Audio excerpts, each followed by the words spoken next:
Olá pessoal, sejam bem-vindos a esse canal de saúde e segurança do trabalho. Meu nome é Mário Paulo, sou médico do trabalho e durante um bom tempo fui professor na área de saúde e segurança do trabalho. Este canal foi idealizado para os profissionais técnicos na área de saúde e segurança do trabalho, mas também pode ser utilizado pelos profissionais de nível superior que estejam iniciando sua jornada na área. Gostaria de pedir que vocês seguissem a sequência das videoaulas para um melhor fluxo do aprendizado. A cada videoaula, tentarei dar uma boa base para que depois vocês possam aprofundar cada assunto específico conforme a necessidade de vocês. Como qualquer outro canal do YouTube, você pode fazer sua inscrição gratuitamente, bastando para isso clicar no ícone inscrever-se no canto esquerdo abaixo desse vídeo. Fazendo isto, você será informado de algum novo vídeo que eu postar neste canal. Logo abaixo, você encontrará o ícone sobre. Clicando lá, você terá acesso à bibliografia relacionada a essa videoaula. E, além disso, acesso ao meu LinkedIn, caso vocês queiram saber mais informações sobre a nossa experiência profissional. Espero que todo esse material seja muito útil na prática diária de vocês. Muito bem, pessoal. Seguindo com os riscos físicos, abordaremos nessa videoaula o risco vibrações. Sempre dentro daquele princípio de que é muito importante você conhecer bem o risco. Se você entende bem como o risco, como o agente penetra e é absorvido no corpo do trabalhador, você vai saber fazer a proteção desse trabalhador. Você vai saber escolher o EPI, você vai saber fazer a proteção coletiva, ou seja, você vai saber fazer o programa de prevenção de riscos ambientais. Se você conhece bem como esse risco agride, age sobre a saúde do trabalhador, você vai saber como controlar a saúde dos trabalhadores expostos. Portanto, vai saber fazer o PCMSO. É muito importante que se conheça bem os riscos para que se faça os programas de saúde e segurança do trabalho. É muito importante que vocês assistam antes desta aula a aula Princípios das Ondas, porque nós vamos utilizar princípios que estão nesta aula para entender o risco vibração. Nós vimos na aula Princípios das Ondas que os riscos ruído, vibrações, radiações, tanto ionizantes como não ionizantes, são ondas, que o ruído e as vibrações são ondas mecânicas e as radiações são ondas eletromagnéticas. E que todos esses riscos, por serem ondas, seguem princípios fundamentais das ondas e que estão bem explicados na aula Princípio das Ondas. Para vocês terem noção da importância que é conhecer os princípios das ondas, vamos pegar aqui a NR15 no seu anexo 8, que trata das vibrações. Lá fala o seguinte, que as atividades e operações que expõem os trabalhadores sem a proteção adequada, as vibrações localizadas ou de corpo inteiro, serão caracterizadas como insalubres através de perícia realizada no local de trabalho. E a comprovação dessa exposição ou não deverá tomar normas ISO 2631 e ISO 5349. E quando vocês forem ler essas normas ISO, vocês verão que são abordados conceitos de ondas, tais como frequência, amplitude, etc. Se vocês pegarem a NHO 9 e 10, vocês verão também que a NHO, Normas de Higiene Ocupacional do Ministério do Trabalho, da Fundacentro, que tratam de vibração, vocês vão ver lá que é importante o conhecimento dos princípios das ondas. Então aqui, por exemplo, nesse item, 6.3.2.2, que trata dos transdutores de vibração, vocês vão ver lá que há conceitos como frequência, amplitude, e isso tudo, frequência, amplitude, nós vimos na aula Princípios das Ondas. Então é muito importante ver essa aula antes de ver a aula de vibrações. Mas, de todo modo, relembraremos alguns conceitos básicos das ondas para iniciarmos esta aula. Toda onda tem uma fase positiva e uma fase negativa. E quando acaba a fase negativa, nós completamos um ciclo. Então, um ciclo é positivo, negativo. E aqui começa novo ciclo. Toda onda tem uma amplitude, que é medido da linha de base até a crista da onda, até o topo da onda. Então, essa distância entre o topo da onda e a linha de base é a amplitude da onda. E a amplitude de uma onda representa a potência dessa onda. Não importa se ela é uma radiação ou se ela é uma onda mecânica, ruído ou vibração. Ela expressa a potência, a força dessa onda. Toda onda tem a sua frequência. A frequência de onda é o número de ciclos que essa onda faz em um segundo. Então, uma fase positiva, uma fase negativa, um ciclo. Uma fase positiva, uma fase negativa, 2 ciclos e assim por diante. Esta onda aqui, por exemplo, é uma onda que fez 3 ciclos em 1 segundo. Portanto, é uma onda de 3 Hz. Hertz quer dizer ciclos por segundo. A frequência da onda vai definir o tipo de onda, como nós vimos lá na aula de Princípios das Ondas. Qualquer dúvida sobre esses conceitos, voltem na aula Princípios das Ondas. É muito importante para entender o assunto. Muito bem, dentro da aula Ruído, nós também lembramos alguns desses conceitos de Princípios das Ondas. Frequência, amplitude e a vibração, nós vimos, tal qual o ruído, é uma onda mecânica. E esses 2 riscos, ruído e vibrações, são riscos muito semelhantes. Para que vocês possam ver a semelhança entre o ruído e a vibração, vamos ver esse vídeo.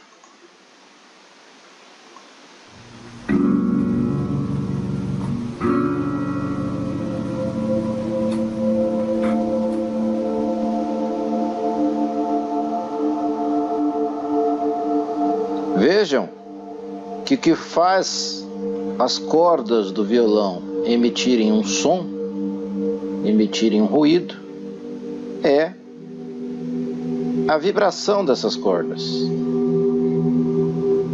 Veja que as cordas mais finas vibram mais rápido que as cordas mais grossas. Aqui está o som agudo com a vibração maior, ou seja, com a frequência maior, e aqui as cordas mais grossas vibrando numa frequência mais lenta. Então, vibração e ruído são riscos que têm características muito próximas. Muito bem. Então, na aula de ruído, nós vimos que a capacidade de audição do ouvido humano vai para sons de frequência de 20 Hz, ou seja, 20 ciclos por segundo, até 20 kHz. E que, abaixo dessa frequência, são chamados infrassons. Infra quer dizer abaixo do som que o ser humano consegue escutar. E ultrassom são sons com frequência acima. Ultra quer dizer acima do som que o ser humano consegue escutar. Então, alguns animais conseguem captar o infrassom, tipo o elefante, a topeira, e alguns animais conseguem captar ultrassom, tipo o gato, o cachorro. Aqui está aquele apito do cachorro, que quando o treinador assopra, só o cachorro escuta, porque se trata de um ultrassom. E para lembrar o que é a diferença de frequência em termos de som, novamente um som de 250 Hz e um som de 8.000 Hz. E como nós vimos nas aulas anteriores, o que diferencia o som grave, então, do som agudo é a frequência, o número de ciclos por segundo dessa onda. E a vibração comporta da mesma maneira. Tem amplitude, frequência. Então vamos entender um pouco melhor. Nós vimos naquele vídeo que a corda vibrando gera som. Então, som e vibração estão muito próximos. E uma das principais diferenças entre o som e as vibrações ocupacionais é que as frequências das vibrações são frequências mais baixas.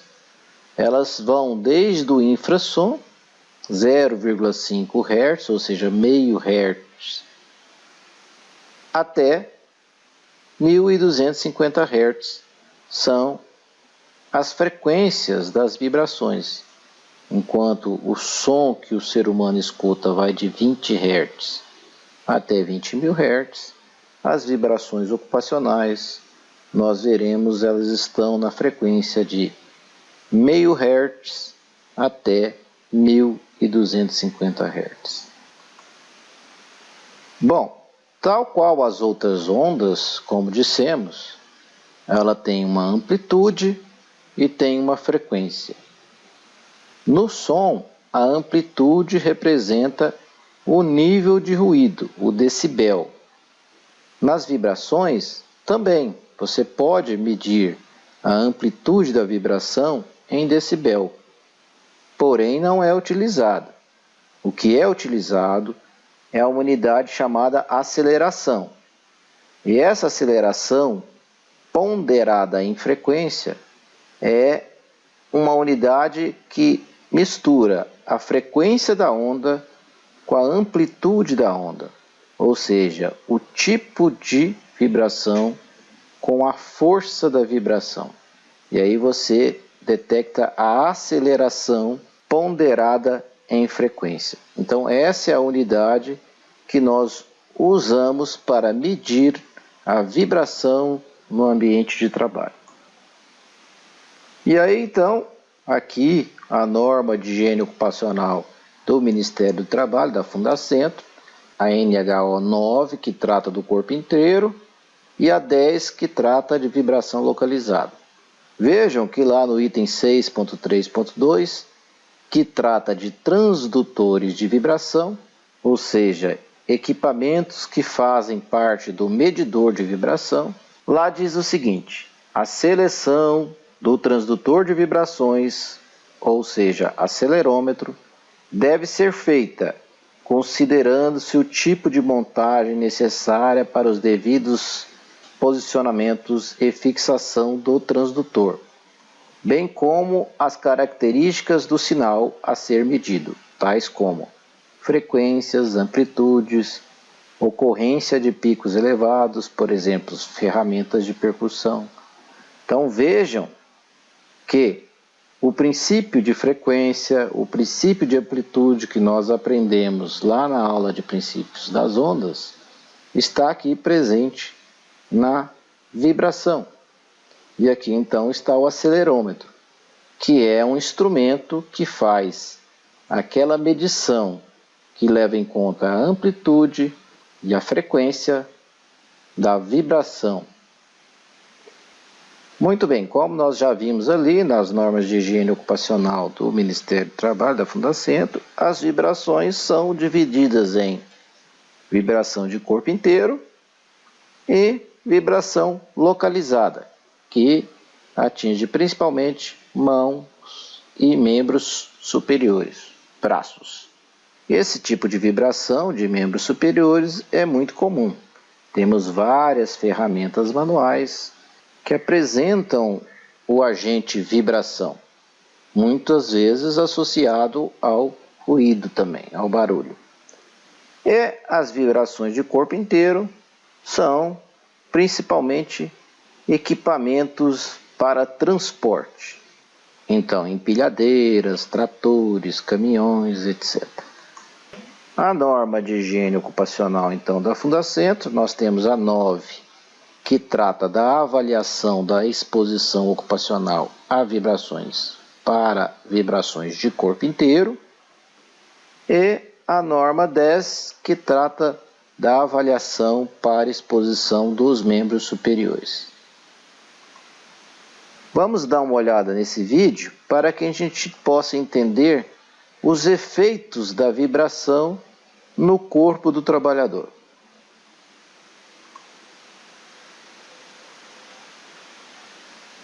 Vejam como vibra a musculatura desse trabalhador. Aqui em câmera lenta, olha a musculatura como vibra. O punho como vibra. Consequentemente, todo o membro superior, os ossos, as articulações, enfim, todo o membro vibra e sofre intenso impacto dessa vibração. Baseado nesse vídeo, qual é a parte do corpo que vocês acham que vai sofrer mais com o risco vibrações? Não há dúvida que é o sistema osteomuscular. Vocês viram lá a intensidade da agressão sobre o aparelho osteomuscular do trabalhador durante a operação daquela máquina. Então, este é o sistema, ou seja, o aparelho do organismo do trabalhador que mais vai sofrer com esse risco, vibrações. Sofrerão também o sistema nervoso e o sistema vascular. Mas mesmo essa parte do sistema nervoso e do sistema vascular são partes que estão intimamente relacionadas ao sistema óptico-muscular. Conhecendo então o aparelho osteomuscular para que a gente possa entender o que acontece com o trabalhador exposto a vibrações. Em primeiro lugar, mostraremos a anatomia e a fisiologia do aparelho osteomuscular.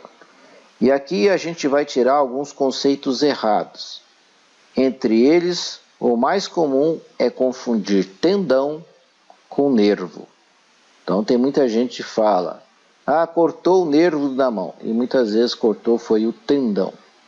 Então nós precisamos entender a diferença desses elementos. Então, o que é o tendão? O tendão nada mais é do que a ponta do músculo. Aqui está o músculo, e o músculo ele insere no osso para fazer os movimentos. E a inserção no osso é feita pelos tendões. Então aqui está o tendão inserindo nesse osso e ligando ao músculo. Aqui o tendão ligando no osso superior e ligando no músculo. Então o tendão é a ponta, é a extremidade do músculo. Já o nervo, ele faz parte do sistema nervoso. Ele vem lá do cérebro. Então o cérebro é que comanda os movimentos do corpo. Então, para haver esse comando do cérebro, isso se faz através dos nervos. Então, sai um choquinho lá do cérebro, que desce pela medula, e esse impulso elétrico, caminha então pelos nervos até o músculo. que faz com que o músculo se contraia.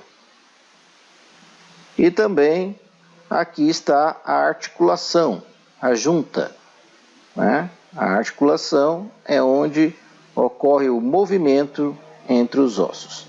Todas essas partes do corpo, músculo, tendões, ossos, nervos, sofrerão com o agente vibração. Vamos ver isso funcionando na prática. Então, o que está acontecendo? O cérebro manda um comando que desce pelos nervos, e aí o nervo manda o músculo se contrair. Aí o músculo se contrai e puxa o tendão, e esse tendão então faz o braço levantar. Então, novamente, precisa então de um comando do cérebro vindo pela medula para que o seu músculo contraia. Então aqui fica bem diferenciado o que é tendão de nervos. Agora conhecendo um pouquinho da junta, da articulação. A articulação, ela tem alguns elementos importantes para facilitar o movimento entre os ossos. Então, na articulação nós temos uma cápsula que liga um osso no outro, e essa cápsula circula toda essa articulação, mantendo lá dentro um líquido que é chamado de líquido sinovial. Esse líquido funciona como se fosse um lubrificante, um óleo que vai facilitar o deslizamento de um osso sobre o outro. E ainda, para facilitar esse deslizamento, cada osso tem uma capinha bastante lisa que é chamada cartilagem. Um dia que vocês tiverem curiosidade, estiverem comendo um frango, vejam que na ponta do osso tem uma capinha muito lisinha. E é essa capinha lisinha que nós chamamos então de cartilagem. Essa cartilagem então, ela amortece o contato osso com osso, para não ficar osso com osso, que o osso é duro, e ajuda no deslizamento lubrificado por esse líquido que chama líquido sinovial. Então, esses são os principais elementos de uma articulação. Muito bem, vamos conhecer aqui também a coluna. Por que a coluna? Porque na vibração de corpo inteiro é a parte do sistema osteomuscular que mais vai sofrer. A nossa coluna é composta, na verdade, de vários ossos que são chamadas vértebras. E é esse osso aqui que tirou o Neymar da Copa. Ele teve uma fratura, ou seja, quebrou uma ponta aqui, ó, desse osso, dessa vértebra. No caso dele foi a L3, que é essa aqui. Muito bem, então a coluna é composta de várias vértebras. Aqui está a L1, A2, A3, A4 e A5. Aqui nós estamos olhando de perto a coluna lombar, que é composta de 5 vértebras. Entre cada duas vértebras existe um disco. Esse disco funciona como se fosse uma borrachinha. E como a cartilagem lá na junta, ela amortece o contato osso com osso. Então, ela é um amortecedor deste contato osso com osso, facilitando também o movimento que tem um osso sobre o outro. Então, todos nós conseguimos movimentar a coluna em função desse disco, porque senão seria osso com osso e nossa coluna seria totalmente dura. Então aqui estão as 7 vértebras cervicais, 12 do tórax, 5 lombares e uma sacral. E aqui nós vemos com mais detalhe a coluna. Aqui está o disco, a vértebra. Entre cada duas vértebras temos um disco para facilitar o movimento entre uma vértebra e outra e para amortecer o contato osso com osso. E aqui No meio da coluna passa a nossa medula espinhal. Essa medula, então, ela vem lá do cérebro, desce pela coluna e dela saem os nervos, que têm inúmeras funções, entre elas aquela que nós vimos de movimento dos músculos. Mas também eles levam informações de todo o corpo para o cérebro. Por exemplo, informação de coceira, informação de frio, de quente. Então, quando você encosta a mão numa superfície quente, os nervos é que informam o seu cérebro que está quente. Então, esses nervos estão espalhados por todo o corpo e saem da medula. E essa medula, então, que quando a gente quebra a coluna, pode lesar a medula e a pessoa ficar paralítica. Por quê? Porque aquele choquinho que sai lá do cérebro para mandar o seu músculo mexer, não chega, porque foi rompido a medula. Então a pessoa paralisa daqui para baixo. Muito bem, nós vamos usar novamente a lista de doenças relacionadas com o trabalho oficial do Brasil, do Ministério da Saúde, para, através da lista, nós seguirmos quais são as doenças causadas pelas vibrações. Então, as vibrações podem afetar os músculos, os tendões, os ossos, as articulações, os vasos sanguíneos periféricos e os nervos periféricos. Então, agora ninguém mais tem dúvida do que é cada um desses elementos. Muito bem, então, aqui está um desenho de uma mão, onde vocês estão vendo aqui os vasos sanguíneos que alimentam a mão, certo? Neste caso aqui são as artérias. Aqui estão os nervos desenhados em amarelo. Então, esses nervos vão inervar toda a mão para que você possa sentir o toque, para que você possa sentir frio, para que você possa sentir calor, sentir a dor, e também para movimentar esses músculos da mão. E aqui estão os tendões. Lembrem que os tendões são a extremidade dos músculos. Então, esses tendões que mexem esses dedos são as extremidades dos músculos que estão aqui no antebraço. Vejam aqui, aqui estão os músculos e a ponta deles, a extremidade deles, são os tendões que se ligam nos ossos dos dedos e fazem movimentar os dedos. Então, quando você mexe o dedo, o músculo que contrai está lá no seu antebraço. Então é muito comum as pessoas falarem que cortou o nervo da mão. Isso não é nervo, isso aqui são os tendões dos músculos que estão lá no antebraço e que movimentam os dedos. Então tudo isso aqui são tendões. Se você cortar um tendão deste, normalmente é só você abrir, costurar uma ponta na outra e vai voltar a funcionar novamente. O que não acontece com o nervo. Nervo normalmente rompeu, paralisa a região que está sendo inervada. Então, imagine aquele trabalhador lá do filme que está trabalhando com aquele martelo demolidor, com aquela vibração intensa. Imagina o quanto essas estruturas aqui vão sofrer com aquela vibração intensa. Poderá lesar nervos, vasos sanguíneos, tendões, etc. Então vamos seguir com a lista das doenças para que a gente possa entender isso. Então, em primeiro lugar, lá na lista está a síndrome de Renault. Síndrome de Renault é uma alteração que ocorre na circulação da mão.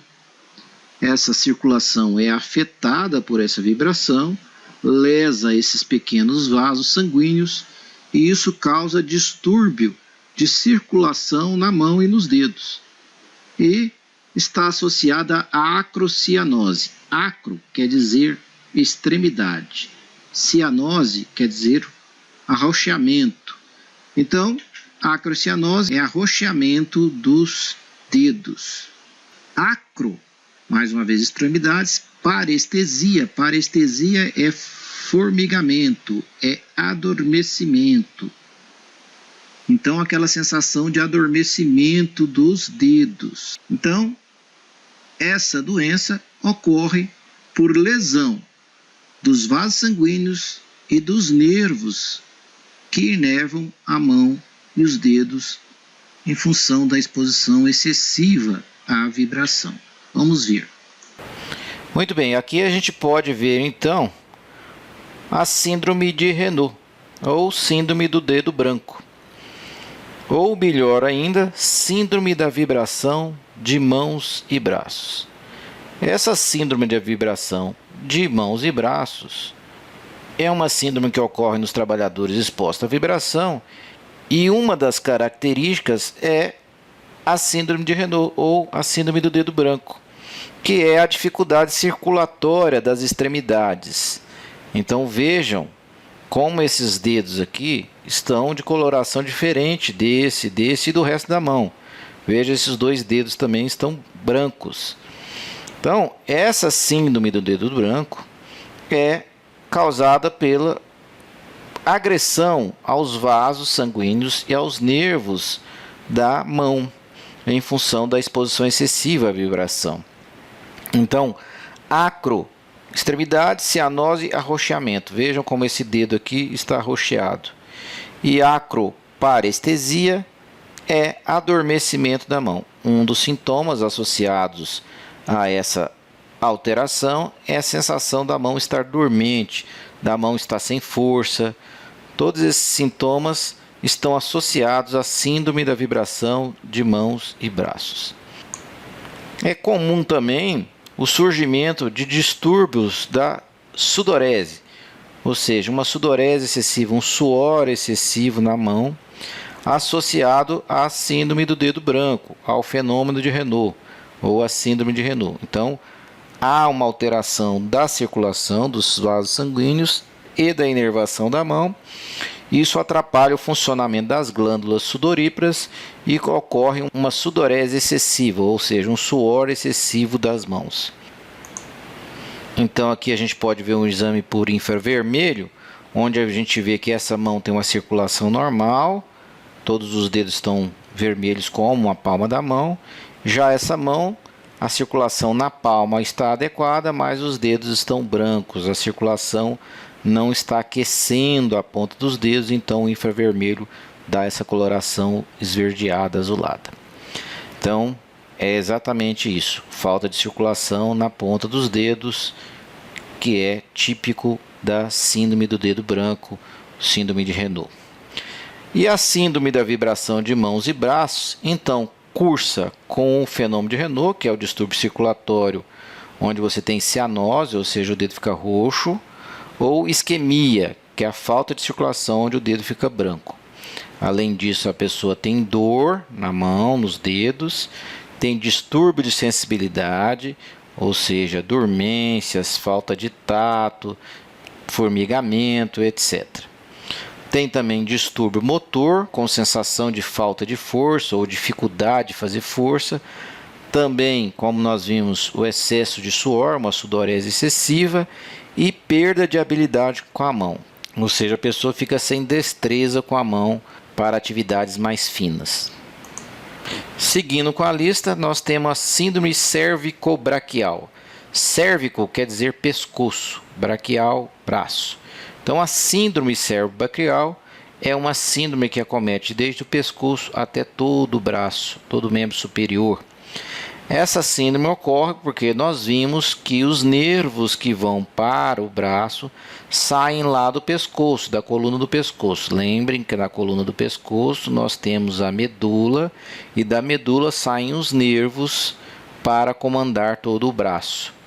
Então, como a vibração excessiva acomete os nervos do braço e também a circulação desse braço, desse membro superior, pode ocasionar essa síndrome, que é uma síndrome dolorosa. A pessoa tem dor desde o pescoço até todo o membro superior.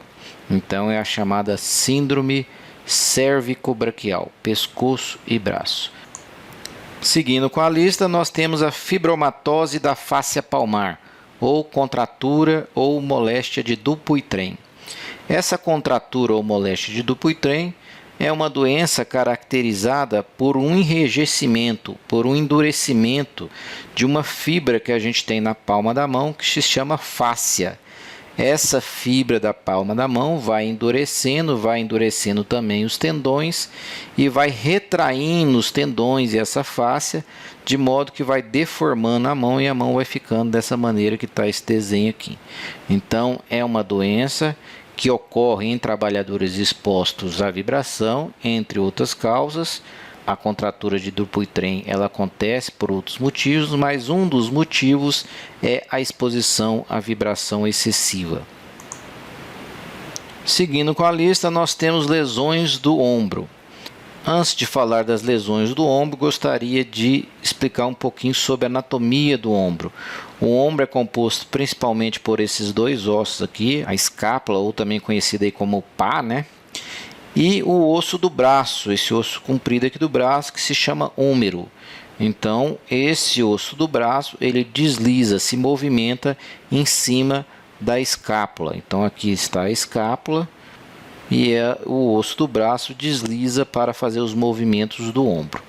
O ombro é uma articulação muito complexa, onde nós temos aqui, por exemplo, ligamentos, nós temos tendões de vários músculos chegando, temos vários músculos e aqui nós temos uma bolsa que é a bursa sinovial ou bolsa sinovial.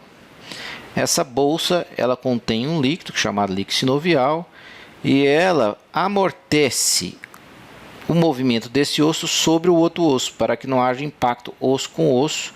Então essa bolsa facilita o deslizamento e o amortecimento entre os dois ossos quando o braço se movimenta. Então aqui dá para a gente ver bem, aqui mais escuro está a bolsa, aqui mais escuro também está a cápsula articular, onde tem aquele líquido dentro da articulação que faz deslizar um osso sobre o outro. Então quando esse braço aqui levanta, esse osso vai passar junto a esse aqui. Então essa bolsa de água amortece a passagem desse osso por debaixo desse. Aqui nós vemos um músculo e o seu tendão. Esse músculo aqui é o conhecido supraespinhoso, que faz o braço levantar.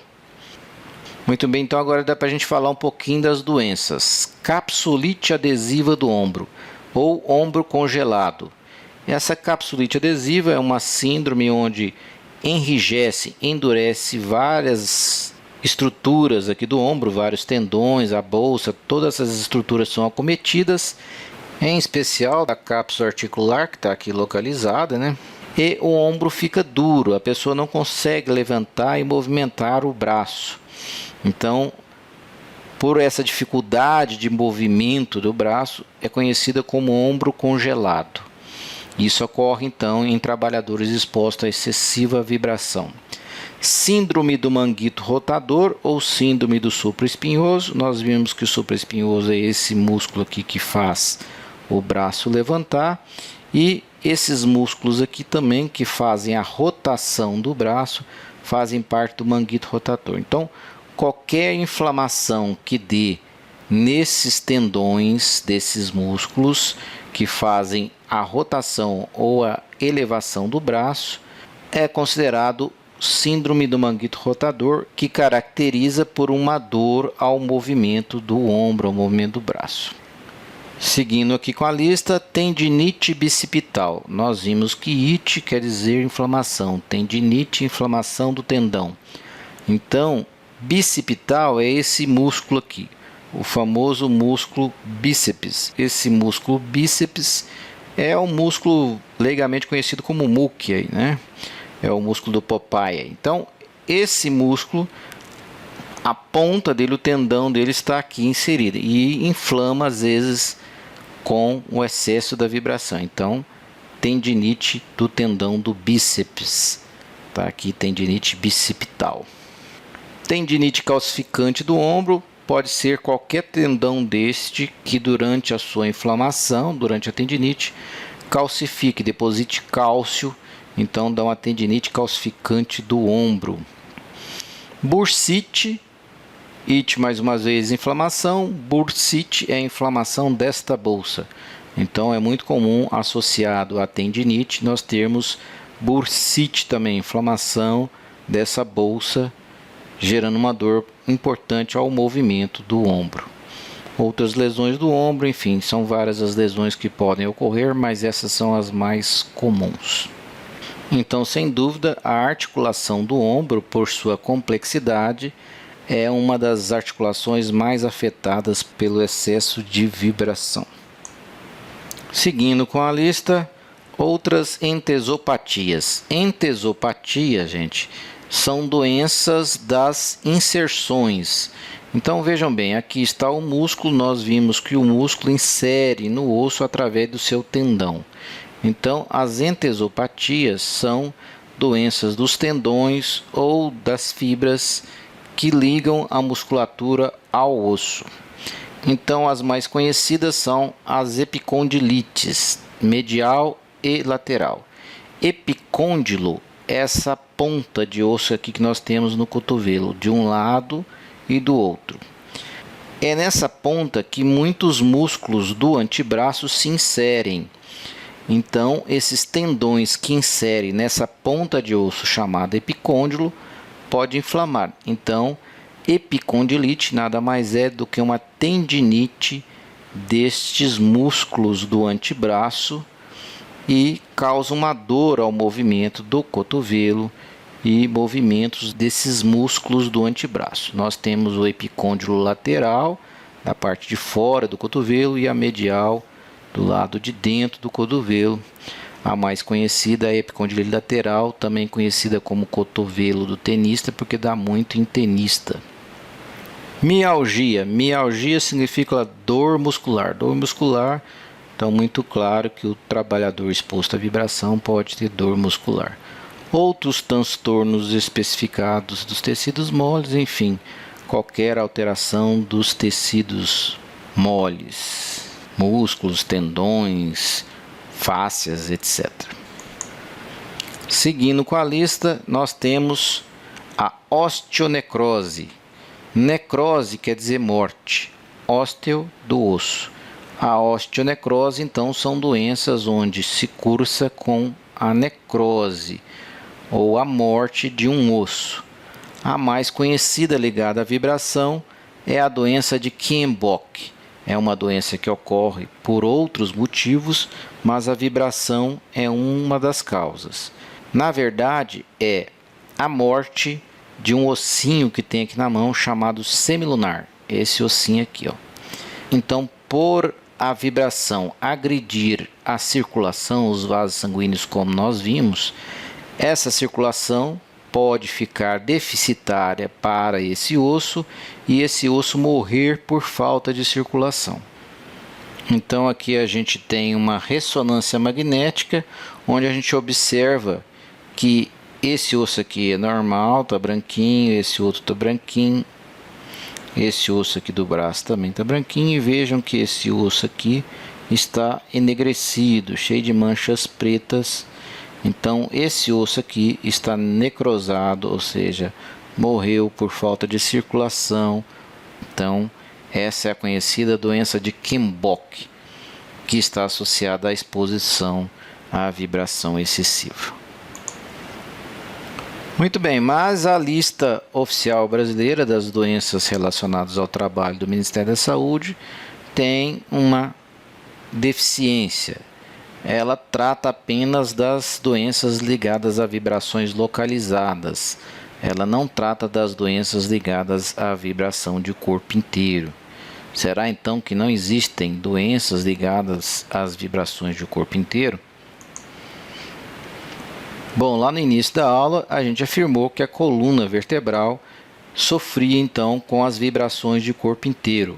E apesar de não ter lá na lista oficial brasileira, a NHO número 9 do Ministério do Trabalho, da Fundacentro, que trata das vibrações de corpo inteiro, está lá escrito assim: esta norma técnica tem por objetivo estabelecer critérios e procedimentos para a avaliação da exposição ocupacional a vibrações de corpo inteiro, que implique na possibilidade de ocorrência de problemas diversos à saúde do trabalhador, entre os quais aqueles relacionados à coluna vertebral, grifo nosso. Então, o Ministério do Trabalho reconhece, através da NHO, que a coluna vertebral é o órgão que mais sofre com as vibrações de corpo inteiro. Também no manual da ACGIH, não sei se vocês lembram, a ACGIH está lá na NR9, onde trata dos limites de tolerância. Lá na NR9, no PPRA, diz que quando você não tiver na legislação brasileira limites de tolerância para algum risco, você pode levar em consideração os parâmetros de limite de tolerância da ACGIH. A ACGIH quer dizer American Conference of Governmental Industrial Hygienists. Então, é a Conferência Americana dos Higienistas Industriais Governamentais. Essa instituição tem o seu manual de limites de tolerância. E lá nesse manual de limites de tolerância, ou limites de exposição, está escrito lá o seguinte: os limites de tolerância para a vibração de corpo inteiro são os valores aos quais se acredita que a maioria dos trabalhadores possa estar repetidamente exposta com o risco mínimo de ter dores nas costas ou sofrer efeitos adversos nestas costas. Grifo nosso.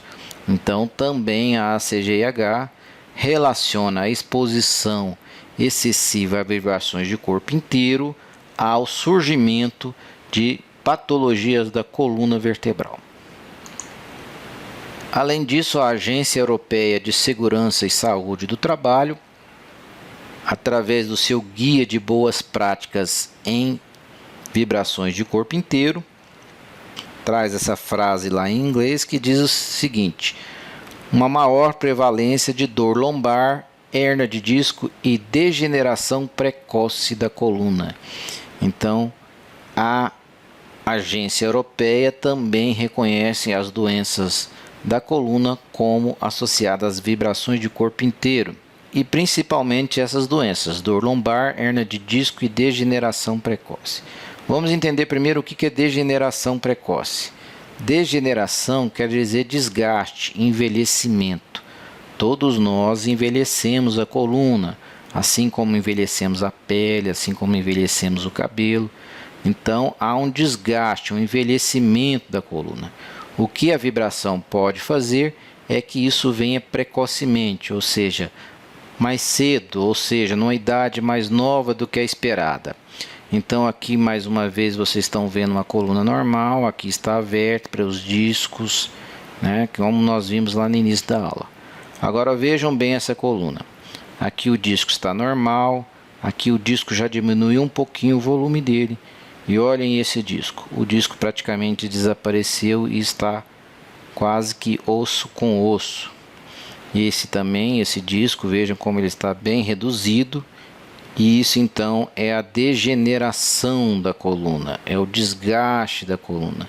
Essa degeneração, como fica osso com osso, pode causar dor, inflamação. Aqui também surgem essas pontas de osso, são os famosos bicos de papagaio. Os bicos de papagaio não são uma doença, são modificações naturais do envelhecimento da coluna. Mas em muitos casos ele está associado a essa degeneração do disco com dor localizada nessa região. Então aqui também explicando a dor lombar. A outra doença citada na frase é hérnia de disco. Hérnia de disco é quando o disco se rompe e um pedaço desse disco sai para fora da vértebra. E esse pedaço de disco pode então comprimir a medula ou o nervo que está saindo lá da medula e causando dor intensa na região onde a hérnia ocorre. Pode ser tanto na região lombar, que é a mais comum, mas pode ser em toda a coluna, até no pescoço.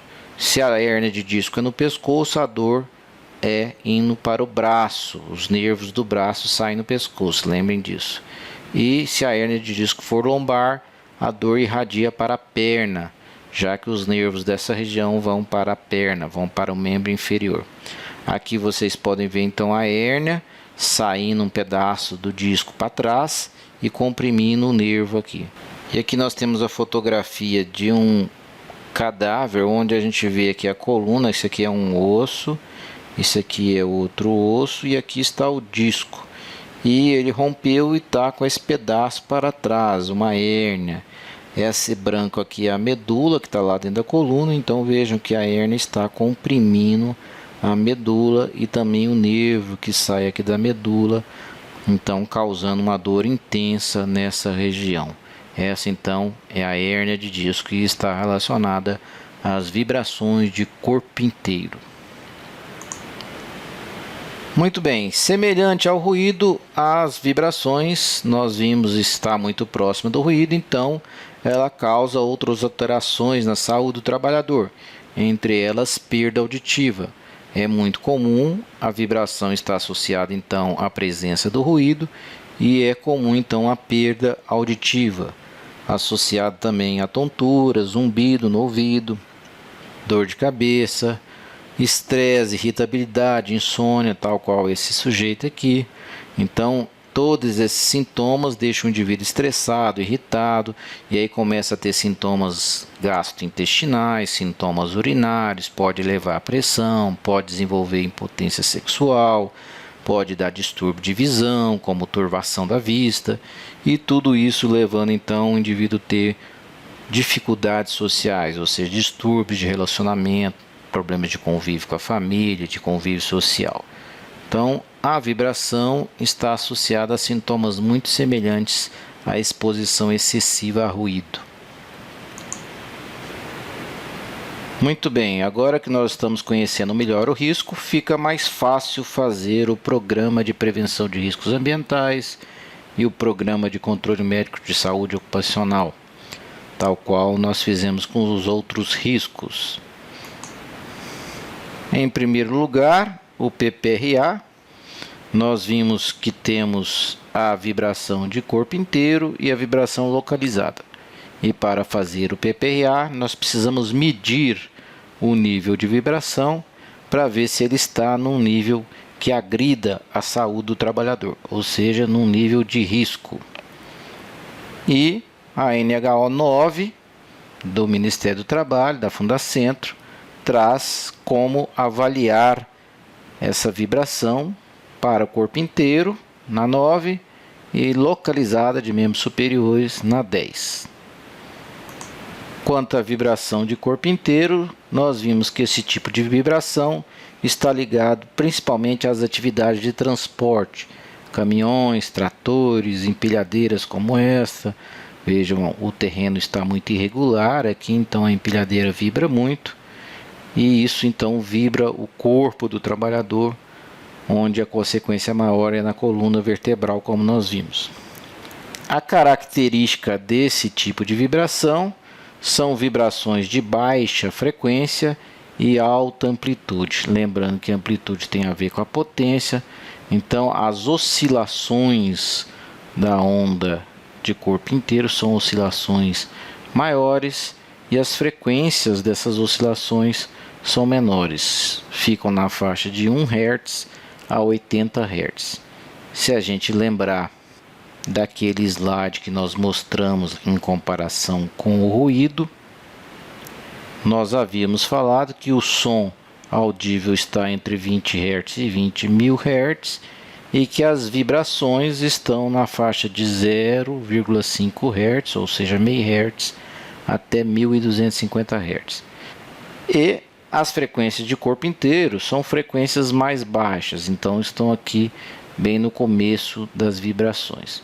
E as frequências de membro superior são mais altas, vão até 1250 Hz. As de corpo inteiro vão até 80 Hz.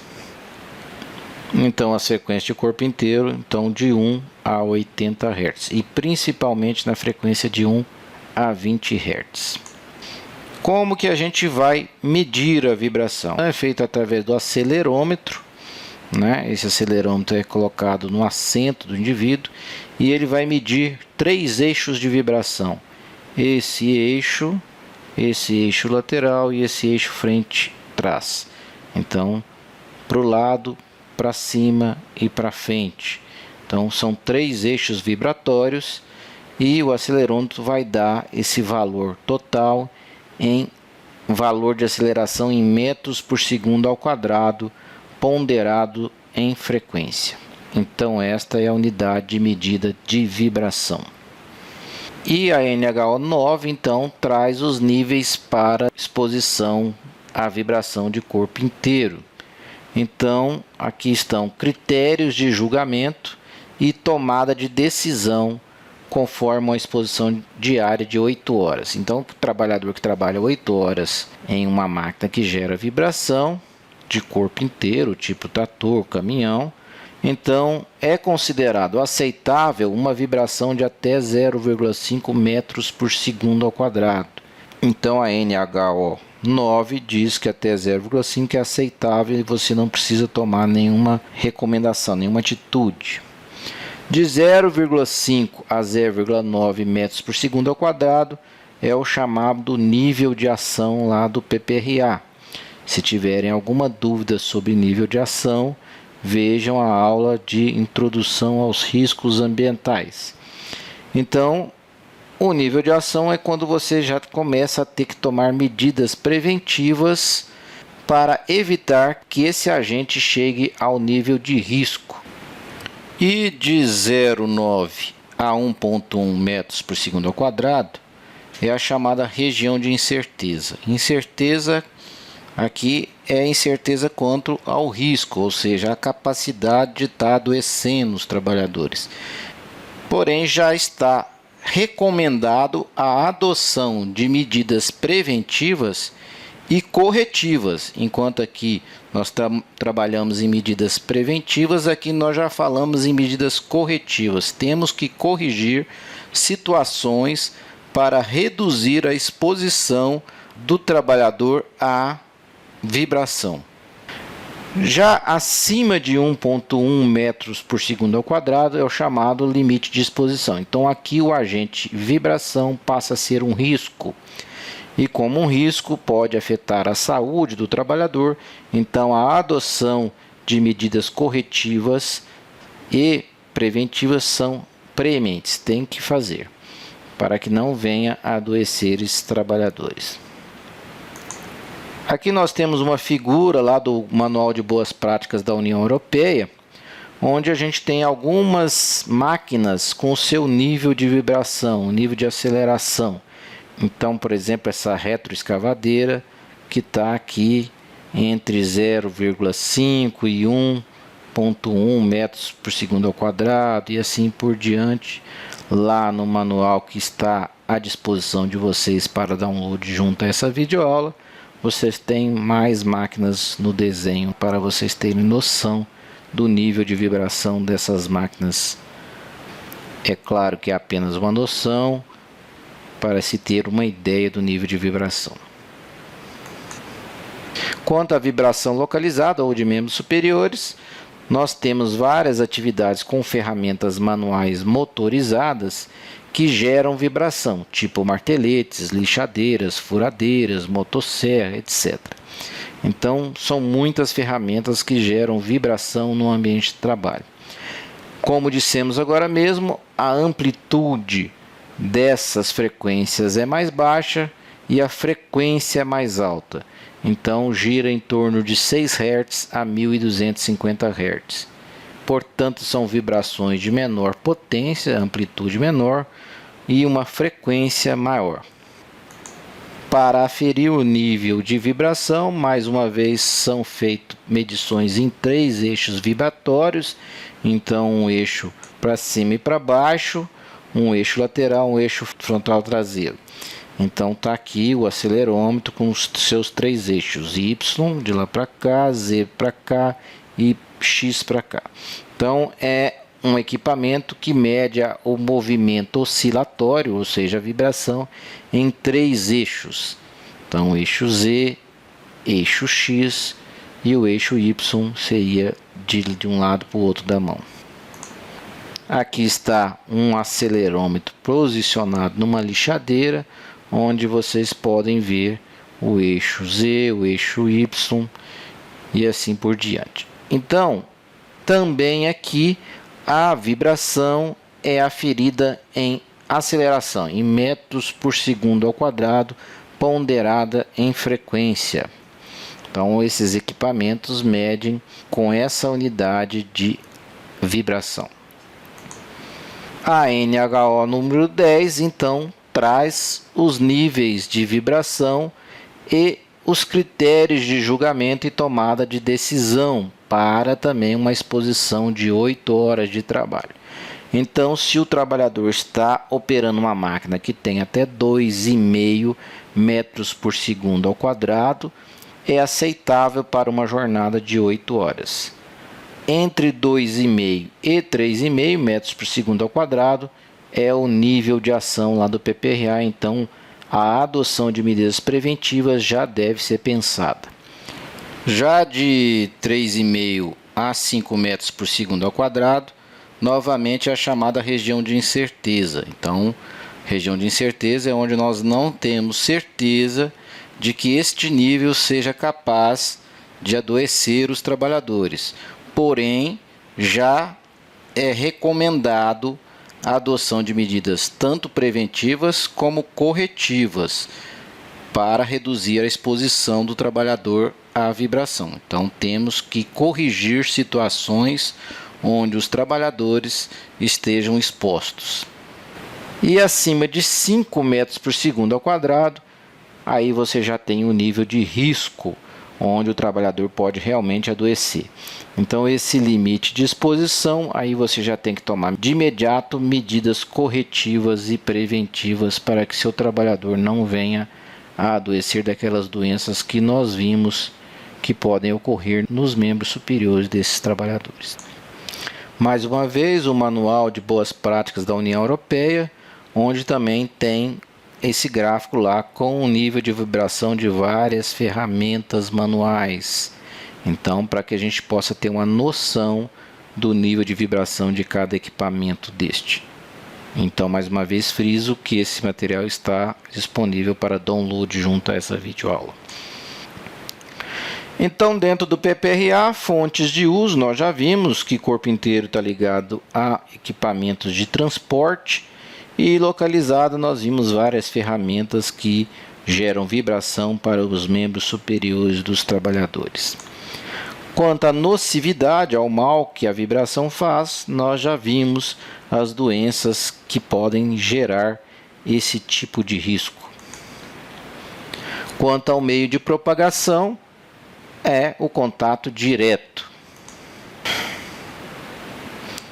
Muito bem, como faremos a proteção coletiva dos trabalhadores?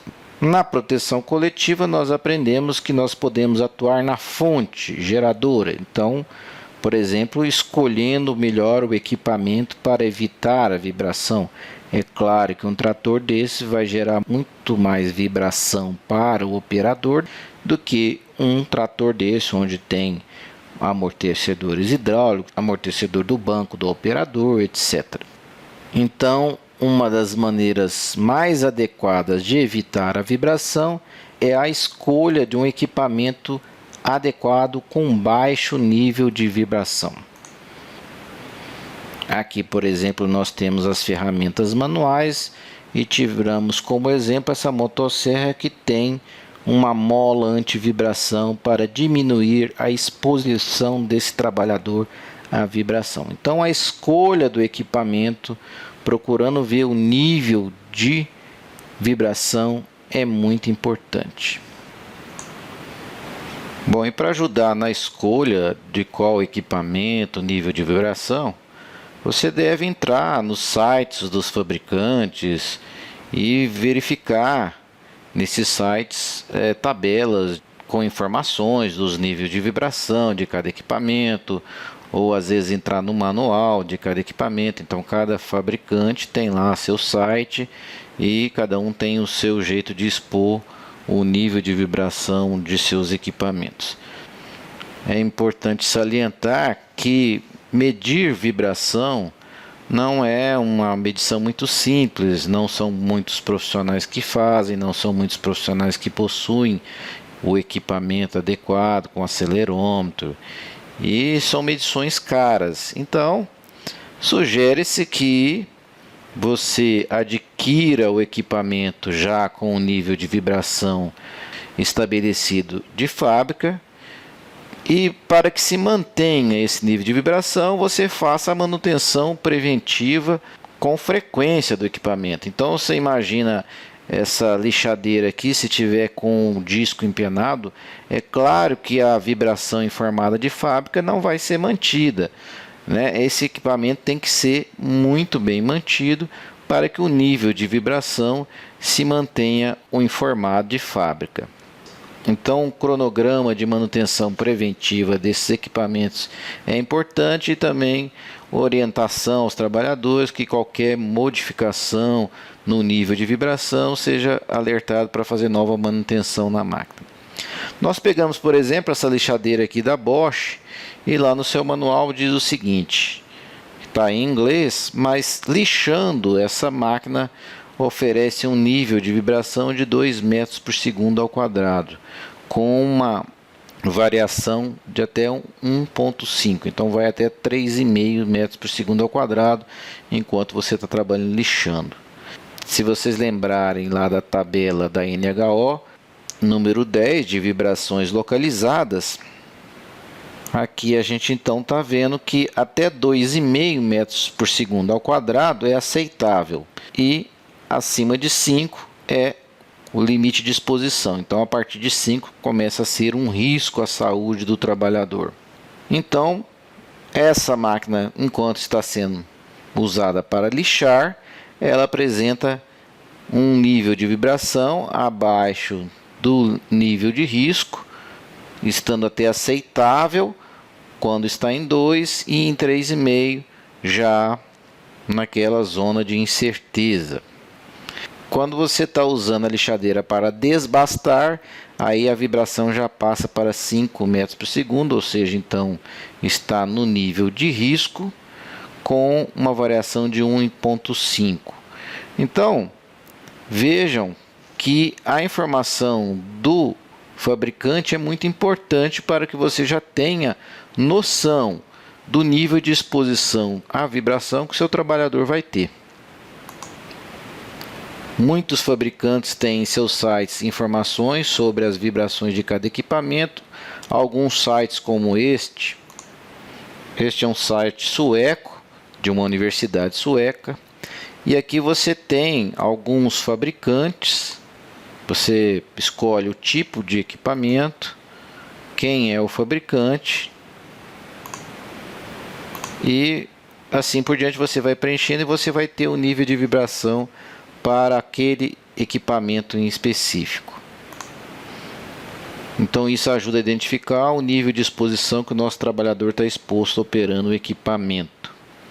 Alguns outros sites oferecem calculadoras, como esse site aqui do governo da Inglaterra, e a Steel tem uma calculadora de vibração que está disponível para download junto com essa videoaula. Então, essa calculadora é uma planilha do Excel e funciona mais ou menos assim. Digamos que o seu trabalhador trabalha com uma máquina que tem um nível de vibração de 6 metros por segundo ao quadrado. Então a calculadora já te oferece que é aceitável trabalhar 1 hora e 23 minutos.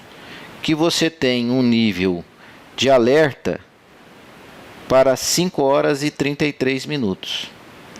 Então, acima de 5 horas e 33 minutos passa a ser um risco. Então, vamos supor aqui, por exemplo, que o seu trabalhador trabalha 6 horas com essa máquina. Então, vejam que a exposição diária foi de 5,2 metros por segundo ao quadrado. Então, como nós vimos que acima de 5 é nível de risco, então esse trabalhador trabalhando 6 horas com essa máquina está num nível de risco, portanto sujeito ao surgimento de doenças. Então, o que você pode fazer? Fazer um revezamento. E aí, botar aqui um trabalhador, vai trabalhar 3 horas e o outro 3 horas. Então, você já passa para um nível de vibração de 3,7, onde você está naquela zona de incerteza de risco. Então, você pode tanto fazendo revezamento, como mudando o equipamento por um de menor vibração. E assim você pode então usar essa calculadora oferecida pela Steel para ver quanto o seu trabalhador está exposto à vibração. Então você pode pôr que ele trabalha numa segunda máquina que tem uma vibração de 3, por exemplo. E assim por diante você vai calculando o nível de exposição. Digamos que esse trabalhador trabalha mais 2 horas com essa máquina de 3 de vibração. Então passou para 4 metros por segundo ao quadrado a exposição diária. Então essa calculadora ajuda muito a gente, tendo o manual da máquina que informa o nível de vibração, você colocar quantas horas aquele trabalhador vai poder se expor sem risco para a sua saúde. Então essa é uma maneira mais prática de você ter noção do nível de vibração que os seus trabalhadores estão expostos sem ter que recorrer às medições que muitas vezes são complicadas. Então usar as informações que o fabricante fornece mais a calculadora de tempo. Ainda dentro da proteção coletiva, com modificações na fonte, nós falamos então da manutenção do equipamento. Lá na NR12, que trata de segurança no trabalho com máquinas e equipamentos, no item 12.1, está escrito o seguinte: esta norma regulamentadora define medidas de proteção para garantir a saúde e a integridade física dos trabalhadores e estabelece requisitos mínimos de utilização de máquinas e equipamentos de todos os tipos. Então, essa frase da NR12 define que a NR12 estabelece a maneira de usar corretamente as máquinas de todos os tipos, inclusive essas que geram vibração. E lá na NR12, no item 12.1.1, que trata de manutenção, expensão, preparação, ajuste e reparo, diz o seguinte: as máquinas e equipamentos devem ser submetidas à manutenção preventiva e corretiva, na forma e periodicidade determinada pelo fabricante, conforme normas técnicas oficiais. No item 12.1.2, as manutenções preventivas e corretivas devem ser registradas em livro próprio, ficha ou sistema informatizado com os seguintes dados: o cronograma de manutenção, as intervenções realizadas, a data da realização, o serviço realizado, as peças que foram reparadas, as condições de segurança do equipamento, a indicação conclusiva quanto às condições de segurança da máquina e o nome do responsável. Veja que isso é um item que está lá na NR12 e que muito ajuda você a documentar-se de que está procurando promover a saúde dos seus trabalhadores, fazer uma ação preventiva da exposição dele a vibrações. Então é aquilo que nós falamos: se o fabricante já fornece um nível de vibração, desde que você siga essas orientações da NR12 quanto à manutenção preventiva, juntamente com outras medidas preventivas, você vai tender a garantir que esse trabalhador não se exponha à vibração excessiva. E a empresa fica documentado quanto a essa prevenção. Então é muito importante a documentação da manutenção preventiva desses equipamentos. Quanto à proteção coletiva para vibrações de corpo inteiro, também você pode ter modificações na fonte, como por exemplo artefatos anti-vibração, por exemplo esse assento antivibratório. Se o problema está na irregularidade do piso, se há um amortecimento dessa vibração através do banco, isso minimiza em muito a exposição do trabalhador à vibração. É claro que aqui a gente está atuando na fonte, na maquinário, mas através de um artefato que evita a propagação da vibração. O ideal é atuar aqui na fonte da vibração em si, por exemplo, alisando o piso para que o maquinário não venha a vibrar. Ainda dentro da proteção coletiva, modificações na propagação. Então você pode pôr material isolante que evite a vibração um pouco. Então, por exemplo, essa manopla aqui antivibratória ajuda um pouco a diminuir a passagem da vibração para a mão do operador. Outras medidas de proteção coletiva é o monitoramento dessas vibrações, tanto através de medições quanto também treinamento dos trabalhadores para que informem qualquer alteração que eles observem um aumento da vibração do equipamento. Então isso é muito importante. Dentro da proteção coletiva não há dúvida que o revezamento tem um papel importantíssimo. Operadores de máquina de intensa vibração, como o martelete demolidor, é essencial a alternância dos trabalhadores, porque como ela gera uma vibração muito grande, é importante que cada trabalhador exponha pouco tempo àquela vibração intensa. Então o revezamento é uma arma essencial na proteção coletiva desses trabalhadores. Ainda dentro da proteção coletiva, é muito importante treinar o trabalhador, explicar como age a vibração no corpo, para que ele possa evitar também atividades com vibração extra-trabalho. Por exemplo, um trabalhador que é motoqueiro de trilhas nas horas vagas. Então ele pega intensa vibração na sua moto e depois ainda pega vibração no seu trabalho, operando um trator, uma máquina, seja lá o que for. Aqui também um trabalhador trabalhando em casa, fazendo uma atividade de hobby, onde ele está sofrendo impactos e vibrações também nas suas atividades domésticas, de hobby, etc. Então é importante que esse trabalhador seja treinado, porque às vezes ele não atinge o nível de vibração no trabalho, mas como faz outros serviços ou outras atividades fora do trabalho, o nível de vibração que ele se expõe diariamente é grande, podendo gerar doenças nesse trabalhador. Quanto ao EPI para vibrações, eles são pouco eficientes, mas existem alguns. Então, por exemplo, uma luva antivibração. Você fornece uma luva desta antivibração para o trabalhador e o que ela vai fazer é diminuir a potência da onda, a amplitude dessa onda, de modo que quando a onda chega na mão do trabalhador, chega com uma potência mais fraca. Então a luva, como nós vimos lá na aula de princípios das ondas, ela não muda a frequência da onda, ela muda a potência dessa onda.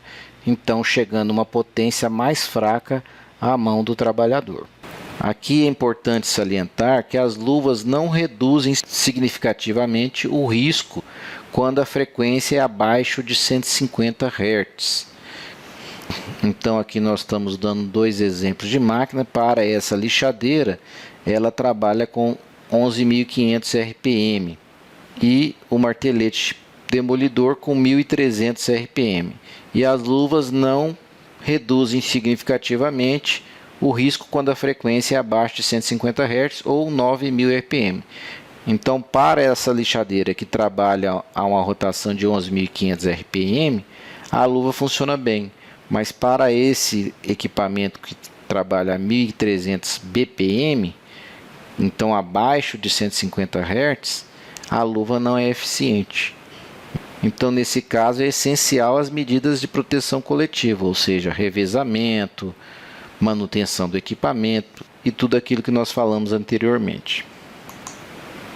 Muito bem, quanto ao controle médico desses trabalhadores, não existe um exame específico para fazer desses trabalhadores expostos à vibração.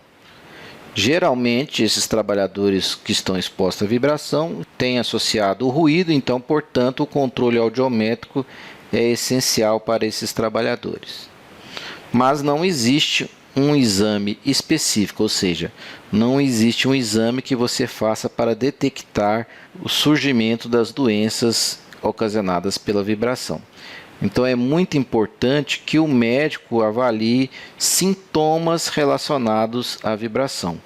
Então aqueles sintomas da síndrome de vibração de mãos e braços.